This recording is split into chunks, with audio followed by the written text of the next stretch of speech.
Shalom lekulam, and welcome to our lesson number 16 on the Book of Zohar. We took a break for a few weeks. We're back into making some videos and lessons on the Zohar. We're trying new equipment, so pardon if you see some stuff that probably not working right. Any feedback, it will be very, very appreciated actually. So anything that you can tell us, to make these videos better and this class better, is gonna be really appreciated. All right, so the last time we were studying the Zohar, we were talking about the section in the prologue of the Zohar called Abraham,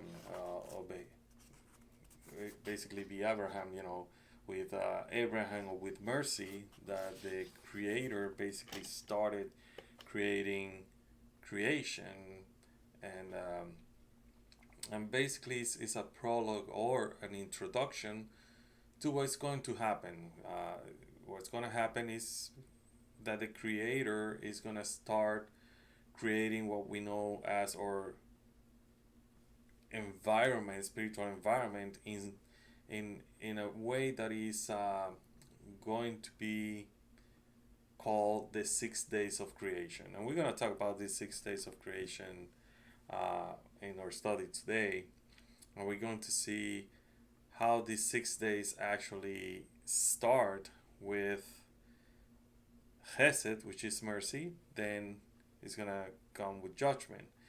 And one concept that we're gonna be studying here is the concept of dust. Okay, so once we understand what dust is all about, we're gonna understand also what are these other concepts that we call Lev Ha'even, or the stony heart, that is not going to be restored or corrected until the very end of all correction, until every single soul is corrected. And that's what in Kabbalah it says, that the stony heart is only going to be corrected by the Creator in the end of all correction, in the Gemar tikkun. Okay. So before we start with our lesson today, what we're gonna do is we're going to start with our intention. So let me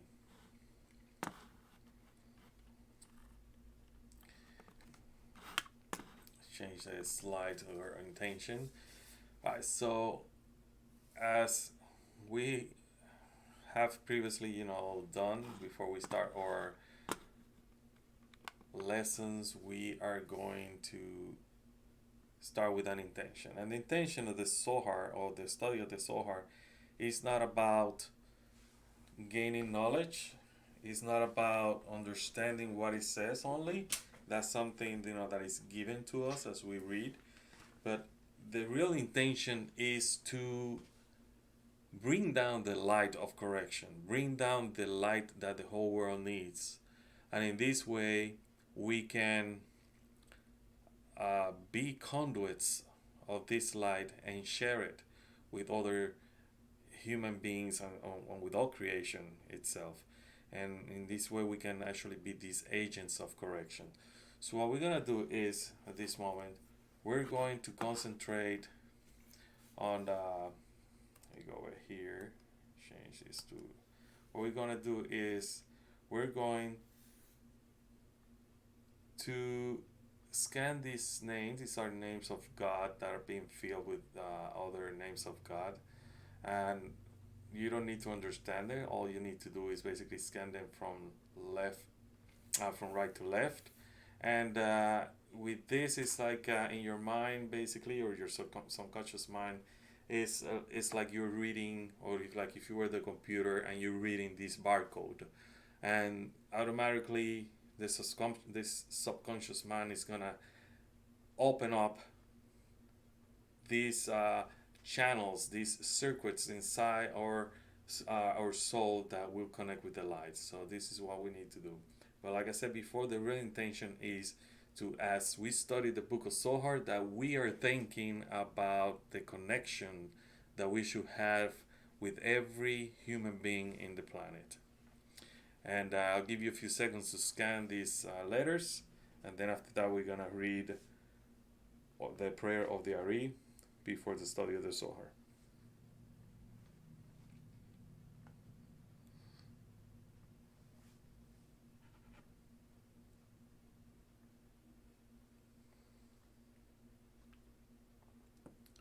Ruler of the universe, and master of all masters, the Father of mercy and forgiveness, we thank you, our God and the God of our fathers, by bowing down and kneeling, that you brought us closer to your Torah and your holy works, and you enable us to take part in the secrets of your holy Torah. How worthy are we that you grant us with such a big favor, which is the reason we plead before you that you will forgive and acquit all our sins, and that they should not bring separation between you and us. And may it be your will before you, our God and the God of our fathers, that you will awaken and prepare our hearts to love and revere you, and may you listen to our utterances and open our closed hearts to the hidden studies of your Torah, and may our study be pleasant before your place of honor, as the aroma of sweet incense, and may you emanate to us light from the source of our soul to all of our being, and may the sparks of your holy servants, through which you reveal your wisdom to the world, shine. May their merit and the merit of their fathers and the merit of their Torah and holiness support us, so we shall not stumble through our study. And by their merit enlighten our eyes in our learning, as it is stated by King David, the sweet singer of Israel. Open my eyes, so that I will see wonders from your Torah. For the Lord gives wisdom, from his mouth comes knowledge and understanding.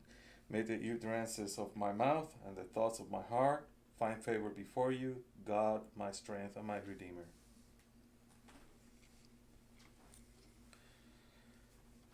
So, like I said, we're going to let me see if I can find the right slide. Like I said, testing new system this video. So what we're going to be studying today is going to be a section in the Zohar which is called the Vision of Rabbi Chiah. And in here we're gonna learn about the concept of the dust, and also about the concept of the Gamar tikkun, and the reason why souls that are more advanced than all of us, they cannot basically reach a higher state until each of us is corrected. And in this way, we'll all basically achieve this higher level by together going over our own egoism and correcting our soul as one man, one soul. And when I say one man, that includes also the feminine aspect of humanity, women. Okay, so don't think this is only about men and that kind of stuff. Even though in the past we have seen, that Kabbalah has been for the most part patriarchal, the modern approach, even though some people still struggle with it, it's more free in the sense that it's more accepting. Women can study Kabbalah, they can teach Kabbalah, that kind of stuff. There's also people with different sexual preferences can study Kabbalah, they can teach it as well, because the Kabbalists understand, what is behind all this in a different way than religious people. The problem with Kabbalah, and this is something we're going to study today, is that it's a light, and this light somehow needed to be kept in a box or in a safe, so it didn't get corrupted by, in those times in the past, by people that didn't understand properly, or in a better way to say, the humanity wasn't ready yet or mature enough to accept the teachings of Kabbalah in a proper way. Okay, So let's start with the Vision of Rabbi Chiah. So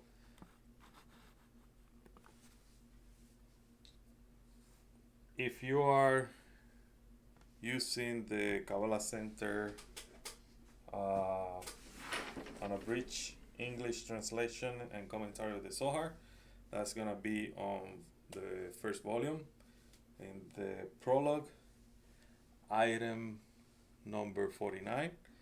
The Kabbalah Center numbers the Zohars, each paragraph according to what the Baal HaSulam or the numbers, the Baal HaSulam assigned to each of the paragraph, and that's exactly what we follow as well. Even though you're gonna see also that I put there the traditional numbering for this section, which is Zohar 1 4a. So let's read. Rabbi Chiah prostrated himself on the earth, kissed the dust, and cried out, "Dust, dust, how stiff-necked you are, how shameless you are that all the delights of the eye perish within you. You consume all the beacons of light in the world and grind them.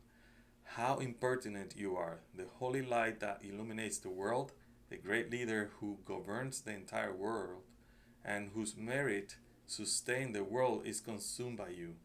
Rabbi Shimon, the light of the illumination, the light of the worlds, you perish in the dust while you sustain and govern the world." He then fell into a reverie for a moment and said, "Dust, dust, be not proud, because the pillars of the world will not be delivered into your hands, and Rabbi Shimon shall not be consumed by you." So, what we need to understand here is that when we hear the word dust, the word dust have to do with a level that is really low, and that low level, it's Malchut the Malchut. Okay, so let me go to this. So when we go here, we see, we have the world of Atzilut, right? This is basically the Garden of Eden in the Bible, in the book of Bereshit, Genesis. And we have talked about this system that is in that level. And now, what we hear Rabbi Chiah say is that the dust basically consumes, these luminaries that are coming to Earth. Basically, the dust doesn't allow these luminaries to achieve the correction, to achieve the level of being in the Garden of Eden in a complete way. Basically, nobody can achieve complete correction until everybody else does it. That's basically the whole teaching that we're going to be covering today. But dust is Malchut the Malchut. So when we see here, we're going to see, Ava Ve'ima, then the lower seven of Bina is going to be Yeshu, which is Israel Saba Beteuna. And then we're going to have Serampi and Malchut. Malchut itself, it has, 10 Sefirot. So we're going to have a Keter and 9 Sefirot. Down here in this area, we're going to have Malchut, the Malchut. And Malchut the Malchut is what is called the dust. This is where basically these, and it's very interesting because we call it the forces of Tumah, the impure forces and things like that. But in reality, these forces are working according to the plan of the Creator, and we're gonna see how this actually happened later. Okay, so what we have is the following. Let's use Baal HaSulam's explanation of this. Malchut basically is a desire to receive. Okay, it was made this way by the Creator. It was part of what we say. It was part of the plan to be that way, and we're living here in this world. Okay, so we're in the lowest part. Remember when I said this is raglaim means leg. Basically, what we're gonna see is that these are the feet, and below the feet we have the dust. Okay, So that's basically what we need to know. It's also the curse of the snake. That the snake basically, these evil desires were basically gonna be down here. Just like the snake eating dust. So in when we're talking about Be Abraham, the Hivaram, uh, basically what we were talking about was that the Or Hasidim, which is the light of Bina, right, and and and and the light of Chokmah, wanted basically to complement each other, and as a result, Or Chokmah clothed itself with this light of Bina, which is Or Hasidim, and Malchut received from both of this life of mercy, which is Hasidim, and life of Chokmah.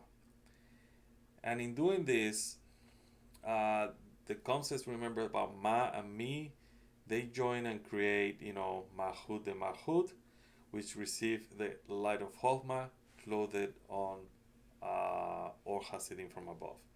So what is happening here, what we need to understand, it's Or Chokmah is a masculine aspect, is the aspect that is expansive, and Or Hasidim is an aspect that, even though it's an aspect that is altruistic, it restricts.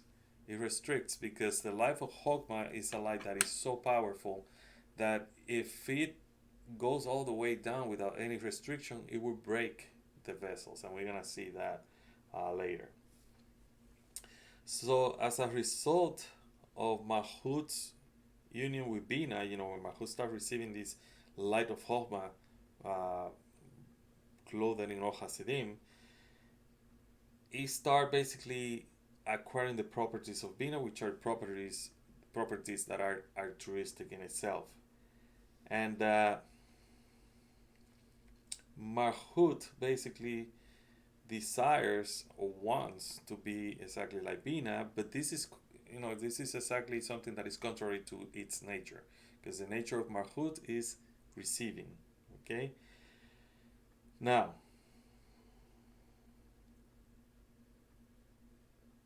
the desire of Bina in Malchut, the desire for these altruistic desires, can result in what we call sivuk. Sivuk are couplings, unions. And when we say coupling unions, it's basically it's a masculine aspect and feminine aspect uniting and creating something, uniting and creating something. Malchut receives all these desires that it can actually attain from Bina, and it fills them with the light. Um, but her own original egoistic properties will remain uncorrected. But even that, even those original, egoistic desires, this is the left heaven, the part that it cannot be corrected, will be corrected from above by the Creator Himself. The order of correction and reception of the light of Bina on the properties inside of Malchut basically are referred to as the reception of what is called coupling in Yesod, and it takes place sequentially along 6,000 degrees, called 6,000 years. And these 6,000 degrees and 6,000 years are basically 2,000 here in the Bria, 2,000 here in Yesirah, and 2,000 here in Asiyah. And that's basically what are the 2,000 years of correction that we're gonna see spoken about in Kabbalah. Also, they're gonna be known as weekdays. So 2,000 years, ignore the zeros, are going to be basically 2 days, 2 days, 2 days, 6 days, and the seventh days of Shabbat, which is Shabbat is basically Atzilut. Okay, Atzilut, the word of Atzilut, where we see all these parts of it that we've been talking about, and where everything else is actually comes from. Now, Malchut of the world of Atzilut cannot receive any light during these 6,000 years until all the parts basically until everything here is corrected. Nothing here will receive light. Okay, and this area here, remember, even though it has a place of Briaya, Sirah, and everything, is a place of the breaking of the vessels. And the place of the breaking of the vessels eventually, or basically, is known as the place of the klipot. Okay, Mador klipot, the place of the klipot. This is a place where everything gets basically elevated, and this is when Adam Harishon, which is the first Adam, was created inside the Garden of Eden, which is Olam Hatzilut. After his sin, everything falls down. So we're gonna see that Briah, Yetzirah, and Asiya fall, including the soul of Adam Harishon that breaks into a whole bunch of pieces. They fall into the place of the klipot. And the place of the klipot, the lowest of the lowest down here, that's the dust. That's Malchut the Malchut, that is not going to be corrected until everything else is corrected. Okay? That's basically the concept we're studying here. Now, how does this actually happen? Where does this Mador Klipot, the place of the Klipot, actually come from? And this is something, that we need to go back and understand, how this thing happens. So let me change here gears and software to show you. So what we have is the following. What we have is that in the beginning, what we have is that the Creator wants to give light. All right. So this arrow here, consider that as basically Keter. Okay, Keter.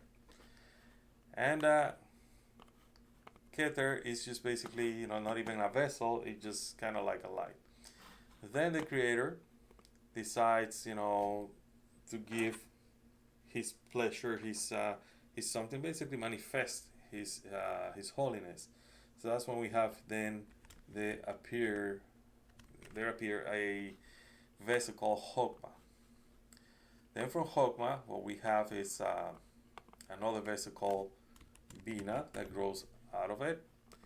Then another vessel called Zerampin that comes out of it. And then a special vessel. I'm going to explain this in more details. Okay, so comes out of it. So what's happening here is the following. Keter is basically nothing, no desire. It's just light. Okay. Chokmah is a desire to receive. So this is a desire to receive, but a desire to receive that is not independent. It's a desire to receive dependent or depends, on the light of the Creator. Bina is a desire to give back. It's an altruistic desire. It wants to be like the Creator, but this is a desire that's still dependent on the Creator. It's still not, the creature itself. It's still, this desire that's still depending on the light. Even though the vessel already, it's a container, it's a feminine aspect, it's an aspect that restricts this light, right? But then in Bina, since the desire is to give, Bina stops receiving the light, doesn't want to receive the light. He wants to give light, but he understands that in order to give the light, he needs to receive, because if he stops receiving, it will cease to exist, right? So he starts receiving the light as long as if he can give it to the Creator. However, in there, something happened. Because after the experience of having those desires of giving and receiving, a new desire comes out, and this desire is a very egoistic desire, which is just like the Chokmah over here. But this is a very egoistic desire. I want to receive, but I want to receive everything. I want to receive not only the desire, I want to receive not only the light, but I want to be basically like I am the giver, but in an egoistic way. I want to be just basically almost bigger than the Creator. But in order to understand this, the Kabbalists tell us, that it's like a guest in a house where the host actually serve this food to the guests, and the guests start eating without basically acknowledging that it comes from this host. And then what happened is, when the guests realize I am basically taking all these delicacies and not acknowledging the host, he feels ashamed. So basically, this is what is called the bread of shame. But this is a creature. This is an independent desire. It has nothing to do now with what is happening over here, because now it can have, or it can make calculations.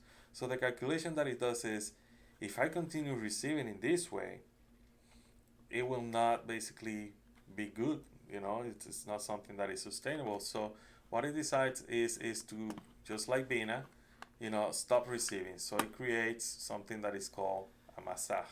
The masach is basically like a filter, a lid, but in there it has a little opening that is called the pe. The pe basically is like a mouth, right? So the light will come in, and only a little bit of the light will go down, and the rest is going to be reflected. So what you're gonna see is that the light goes in, and there's gonna be some kind of barrier that will make that light bounce back, and that barrier that, every time the light goes down, bounces back and bounces back and bounces back, that's a feminine aspect. That's an aspect of restriction. Okay. So what happened was the following was that after the first restriction, there were many things that happened before that. This is just a way for in order for you to understand it, is that the light started coming down in what is called 6 different sivug. So hint, 6 appears again in these different, 6 different, bouncing or hitting and striking of the light and bouncing back. And these are known, also as the 7 kings of Edom, or the 8 also, kings of Edom that died, but there's one specific that supposedly didn't die. They still have, life. But what happened is 7 sivug, and the light was bouncing back. And this, what was creating was a kind of like calculation for each of these level, in which each time that this was happening, because the vessels were not ready, and Mahut was restricting, but the vessels was not completely ready. There was a desire basically to receive. There was a point in which Mahut, or the feminine aspect that is restriction, couldn't hold the light anymore, and the light was able to go through and created what we call a Shevirat Hakalim, or the breaking of the vessels. When the breaking of the vessel happened, what we have then is the following. What we have then is a place. Let me see if I can find.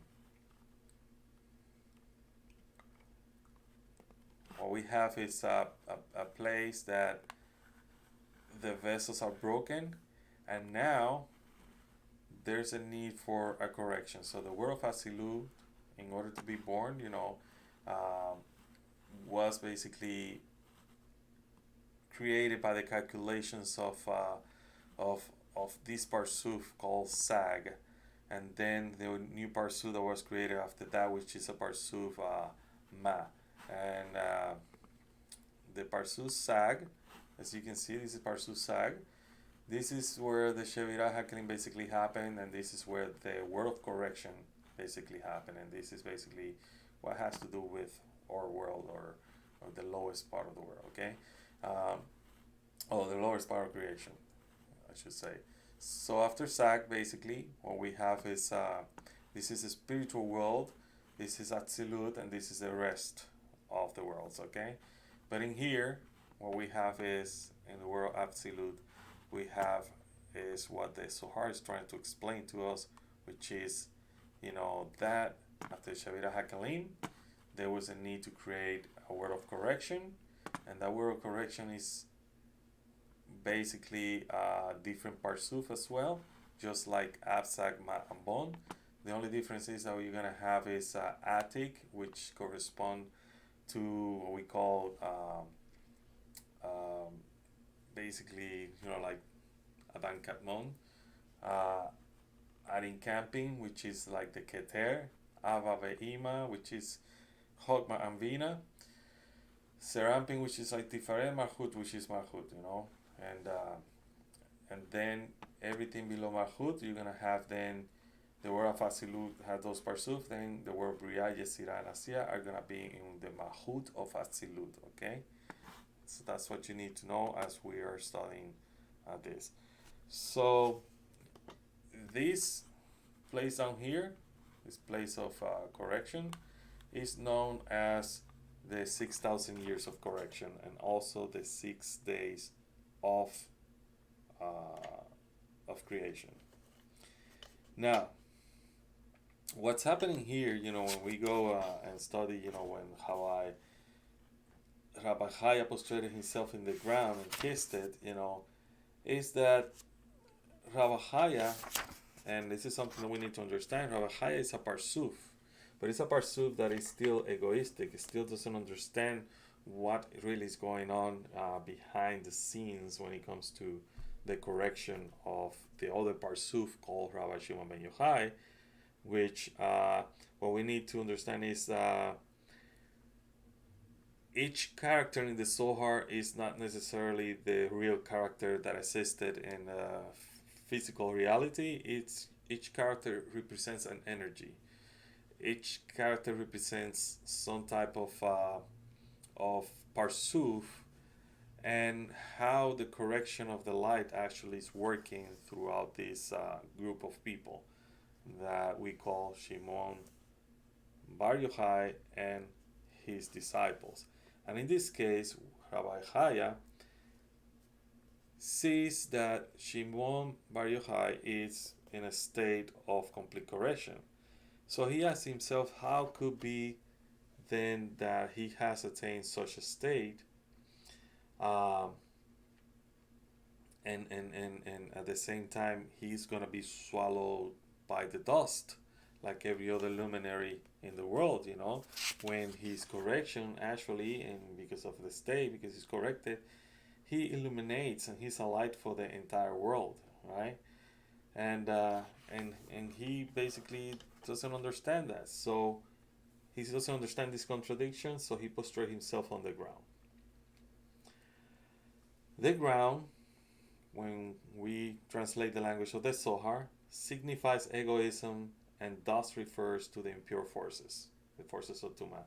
The crying out is basically a prayer, the raising of the mind Nukhbin, and every action that we're gonna see, and as we're gonna see also about the tears, it has basically to do with a spiritual action or spiritual movement of energy. Okay.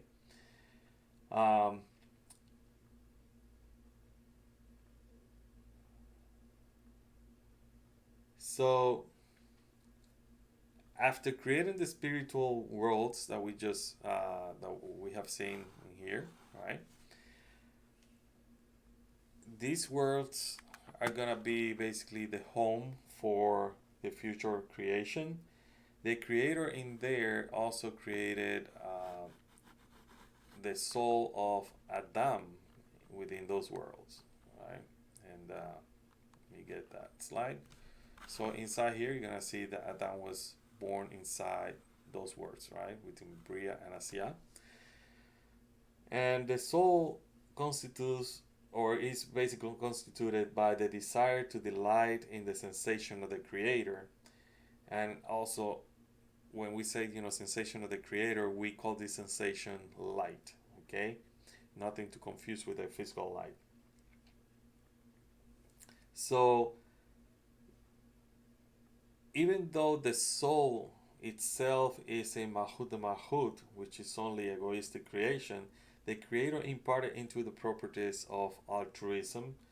In this way, he created it mixing the claims or the vessels or desires of Vina, which are altruistic. In that way, the soul can actually perceive or taste or feel how it is to be like the creator. And this is why Adam is created in the image and similar to the creator, but it's not right the creator. Also, Adam was created from where? From the dust, but the dust still right in a state that is elevated. Then we're gonna see what happened, and when we read the book of Genesis, we see basically what really happened. So while the soul is performing, altruistic actions, all of a sudden it decides to use these original egoistic desires that we were talking about, which are called Malchut or the Malchut. And when it could not resist and wish to enjoy, this light of the Creator in an egoistic way, the soul of Adam changed in a way that it broke, and it fell down, and this is called basically the fall of Adam. And this happened exactly as the Shevirat Hakalim. It's the same thing. It was basically based on different, the light coming in, the light coming in. This desire over here wasn't supposed to be used. Okay, this desire Malchut, the Malchut, was supposed to be used after Adam was supposed to enjoy Shabbat. Adam was supposed to eat from the tree of life before eating from the tree of knowledge of good and evil. But he desired to eat from the tree of knowledge instead of the tree of life, which is Malchut the Malchut, before eating from the tree of life, and this is what is called death. Death means the light departed. When the light departs from a vessel, it's considered, that the vessel is dead, or the person is dead, or the host of that light is dead. But in reality, what actually happened was the following. So in here, once the light went in, the system that the Creator created, what it did was it held the light hostage. So the light cannot bounce back again and then strike again. And even though we see this, and this is when in Kabbalah we say, what you see as evil is not necessarily evil, it's part of the whole system of creation. So we call these forces basically the klipots. The klipots, we call them shells. The shells, can be seen for those that are not trained properly in the Kabbalistic thinking. The shells are seen something as something negative. In this case, the shells that are holding this light hostage are doing it in order to protect it, so it doesn't continue breaking more, right? This light is a terrible light. We're talking about the light of Chokmah. It's a light of expansions. If it continues expanding, it destroys the whole system. The system is not going to achieve what it's supposed to be achieving. So it holds a hostage, and then the soul of Adam, which went through the same breaking as well, needs to go through this process of correction, in which needs to liberate these lights inside this klipot. And this is the process that we need to go through. And let me see if I can find this slide. When we perform the mitzvah, the commandments, or whenever we do good action or tikkun or anything like that, what we're doing is we are correcting the 288 sparks that are inside those klipots. And once we do that, which has to do with the breaking of the vessel, which I explained this before in other lessons, once we liberate these 288 sparks, then the stony heart, which is all the malchuts, that are in there, which are the remaining 32, are then, which are considered the stony heart, which is the dust, then it's going to be corrected as well. Okay, so this is basically our work. Our work is to liberate these sparks. So this is the reason we have certain laws that have to do with doing this, doing that, not doing this, not doing that, negative and positive commandments basically. And it's because we have to make sure that we are liberating and we're correcting these sparks, and that we are elevating these words once again to the point that we can achieve the original system in which we were in Gan Eden. We were in the world of Atzilut, and with all the worlds also ascending towards there. And that's basically Gamar Hatikun, where everything is receiving the light in a balanced way. And that's how we're going to do it. But here, Rabbi Chiah see this is that somebody on earth, one person, Shimon Bar Yochai achieved this, but he's not able to basically ascend all the way uh, to that level of the Gan Eden because everything else is not corrected. Basically, the dust is holding this special light down. So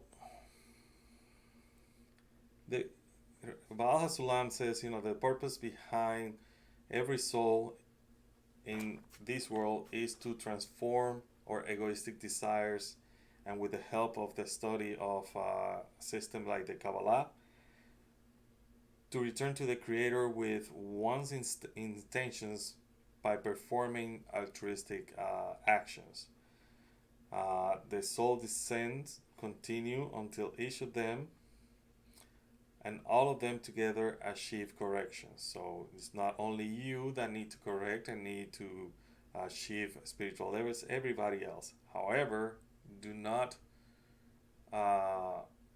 go out there and start preaching about Kabbalah, that Kabbalah is the only way and that kind of stuff. That's religion.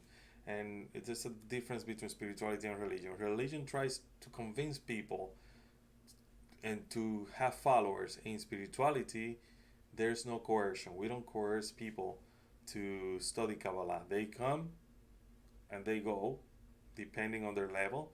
Some people come and stay, some people just hear about it, but it's not enough for them because their vessel is not ready yet. So we cannot coerce people to study Kabbalah because that becomes religion. Religion, there's coercion, and religion is kind of klipot as well. It holds the light hostage. So there souls that are more exalted, they're in a higher degree, and they actually these souls refer to that degree or that level of Yehidah in the first 3 degrees of Gar of Chaya, of light Chaya, and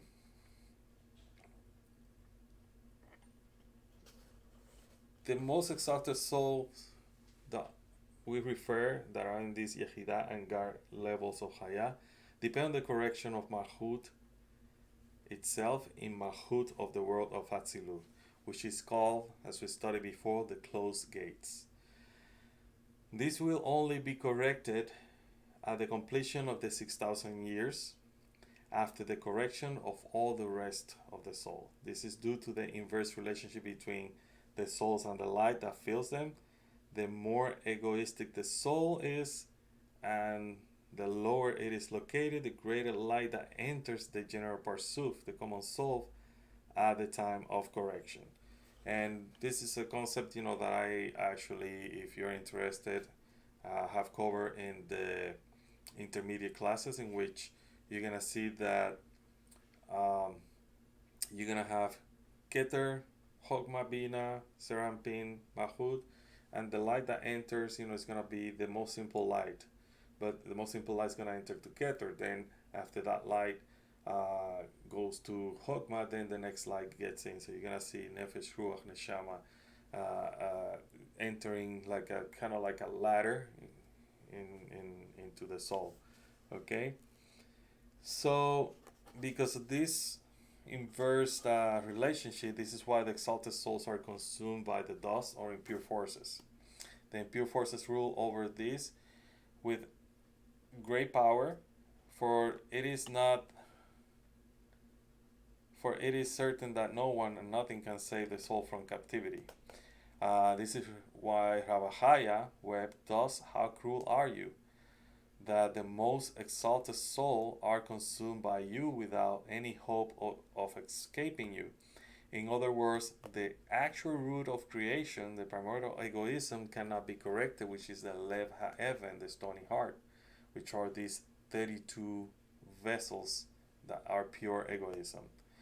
But it turns out that as a result of these exalted souls and their captivity by the rule of these impure forces, all the righteous that bring light to this entire creation can achieve perfection themselves. Since all the souls are interconnected, not a single individual, not even these individuals that have achieved, complete correction, can arrive at the end of correction until all the souls are corrected. And this is why they are susceptible to be held captive by the rule of the dust, of the klipots. In the beginning, Rabbi Chiah wanted to say that Rabbi Shimon himself was also consumed by this klipot, by the dust. And basically what he saw was that Rabbi Shimon did not achieve this complete correction. But then he heard that Rabbi Yossi also reasons that these closed gates are closed for everybody. But after some contemplation, he actually came to the conclusion by saying, and he says, if Rabbi Shimon revives all the worlds and governs them, how can it possibly be that he has not reached perfection? And this is why he concludes that Rabbi Shimon was not consumed by the dust, that he did achieve complete correction and is probably in a state of absolute perfection. The problem is, or the thing is, that Rabbi Chiah could not understand how any person or how any soul could achieve the end of correction prior to the complete correction of every other soul, of every other person. And this is, what Rabbi Chiah cannot explain. And let's go to the next paragraph.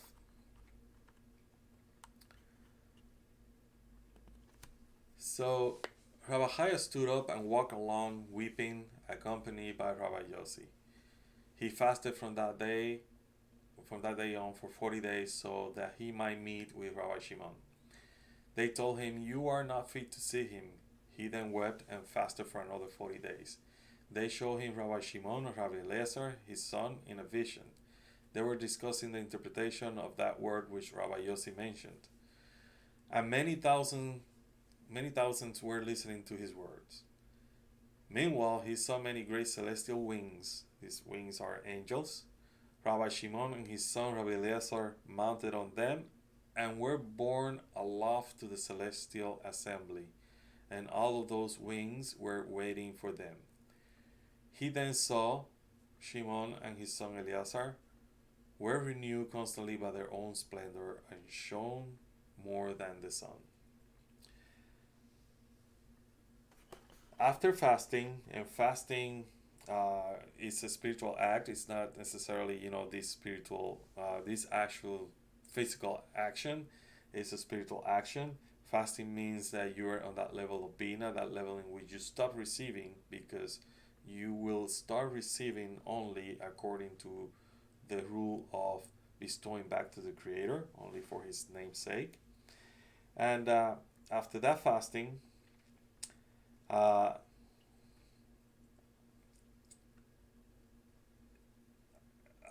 basically, let's put it this way, the fasting basically is a state in which we need to stop receiving for our own sake. We need to start acquiring the properties of Bina, because we are that Mahut, the egoistic desire.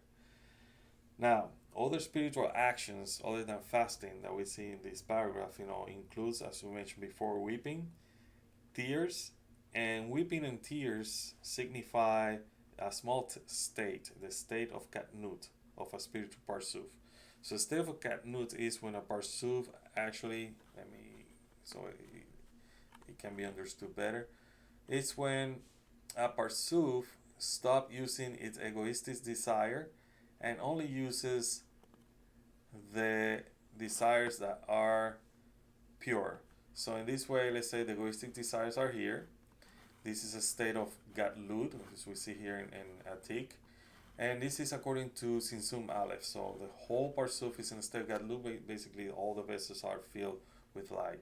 Even the vessels are egoistic. A state of Katnut means that the Parsuf only uses the vessels of bestowal, and it's not using its egoistic vessels. Other way to see this is a state of katnut will be uh, only using these vessels called, the vessels of Istol, Gargartai 9, and not using the hab, okay? So the light is not going down to the egoistic vessel, it just stops by what is called the Garavina, and that's it. Okay, so this is what we see here with this action, with the fasting, the weeping, which is a spiritual state of the Parsuf, and this state is called Katnut. In this case, referred to as Rabbi Chiah, who is in a state of Katnut. He started, remember when he prostrated to the dust, it means, his egoism. Now he is, it says here, Rabbi Chiah stood up.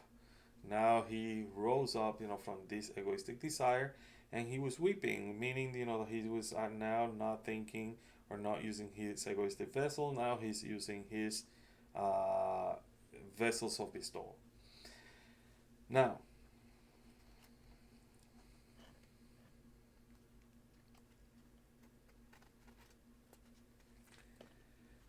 the desire that was attained by Shimon ben Yochai, and or the strong desire of Rabbi Chiah to basically be meditating on the achievement or the attainment of that high degree of Rabbi Shimon ben Yochai allowed, once Rabbi Chiah did the fasting, once Rabbi Chiah started weeping, allow him to see Rabbi Shimon ben Yochai in a vision. And it allowed him to see that Rabbi Shimon ben Yochai wasn't consumed by the dust, but on the contrary, he actually saw that Rabbi Shimon ben Yochai was mounted basically on we call angels or wings, and then he soared into this assembly of heaven, right? And the angels waited for him. After that, Rabbi Eliezer and Rabbi Shimon, returned to their place and shone brighter than ever before, brighter than the light of the sun. This heavenly assembly refers, and this is what we're going to introduce now, a new concept, the concept of Metatron. This is the assembly of the angel of Metatron. The full name is not mentioned in the Zohar, and sometimes Kabbalists don't mention it completely, and they call it Matat. It's Metatron, right? And the reason for that is because just like the name, the Yohe and the Vavhe, is if you pronounce this name, it's considered an action, spiritual action, that it might bring something that is not desirable, because if you're not doing it with the proper intention, with the proper desire, it might bring light, just like we were talking, to vessels that cannot contain, and it might break. It needs to be restricted. That's why we don't say the name. We restrict the name in order not to bring that light that we're not ready yet to receive. The winds that were waiting for Rabbi Shimon and his son Eliezer are angels or spiritual forces. And the task is basically to help souls ascend from one spiritual degree to another. And just as these spiritual wings or angels help people ascend, they must also help them descend to the lower level, so these people that ascend to that level can bring light down to the dark areas of creation. So this is why the angels, these wings, were waiting for these two souls, Rabbi Shimon and his son Eliezer. Rabbi Chiah, he saw this vision of Rabbi Shimon and Rabbi Eliezer, coming down from the heavenly assembly back to the places, and he saw that a new light was shining in their faces, and it was radiant, and that's why it says, there was a brighter light than the sun. Okay, let's continue. Pretty soon we're gonna have to end because we got close to our time. So Rabbi Shimon opened the discussion by saying, let Rabbi Chiah enter and see how much the Holy One, blessed be He, shall restore the faces of the righteous in the world to come. How happy is he who has come here without shame, and how happy is he who stands erect in that world as a strong pillar that bears all. This is referring to Rabbi Chiah. Rabbi Chiah saw himself entering, and Rabbi Eliezer stood up. Remember, standing up means, a higher degree ascending. So did all of the other pillars of the world, which had previously been sitting there. And he, Rabbi Chiah, was embarrassed, and he entered, he detached himself, and sat at the feet of Rabbi Shimon. So Rabbi Shimon, when he says, Rabbi Shimon opened and said, he says that Rabbi Shimon opened a gate for the light to enter. And says, happy is he who enters without shame. And all that were present felt no shame. Only Rabbi Chiah was the one that felt, the shame. This is because he had the strength to withstand the power of the dust. And Rabbi Chiah could not do the same thing. Rabbi Chiah could not basically, I would say, no fight will resist the power of the impure forces. Everybody was perfect, these pillars were perfect. But Rabbi Chiah, he had a weakness. And that weakness was called the desire to attain, the desire to receive, this an egoistic desire. And this is why he was ashamed. This is why he could not basically receive this lie.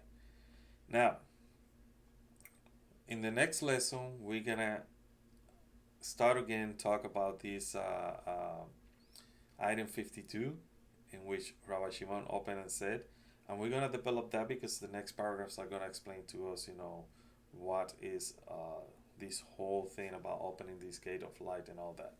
But what we have to learn here is about the dust. The dust is basically the primordial egoistic desire of creation. These are the desires that cannot be corrected until every soul and every level in spirituality is corrected by Adam HaRishon, which is each one of us. In order to do that, we need to come together. In order to do that, we need to be as one soul, one being, one spiritual being, and become similar in properties of like the Creator. As He's good that does good, we're good that does good. As He's merciful, we should be merciful. Things like that. But we only do that through a rule that is called loving your neighbor as yourself. And in previous lesson, we have seen that it starts by loving yourself, because if you love yourself, you're loving how the Creator has created you. You're special. You're different than somebody else. You may have your flaws, but you need to accept those flaws as part of your correction. And because you see your flaws, you're also going to see flaws in other people. And when you see the flaws on other people, you need to understand that those flaws were also put there by the Creator. So you can see those flaws and practice non-judgment, just as you need to practice non-judgment with yourself. And when we do that, we are starting basically to practice what is called loving our neighbors. And when we do that, also, we are basically saying that we accept everything, that everything is perfect, that this environment that we're living, even though it's not perfect because we're living in this lower realm, that everything is perfect, everything has a plan, and we need to work according to that plan.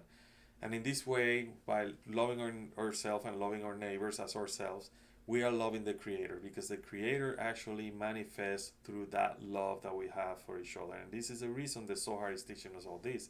We might be reading a whole bunch of stuff in here, and cryptic languages and symbolism and that kind of stuff, but at the end, everything has to do with everybody coming together and practicing love above all reason.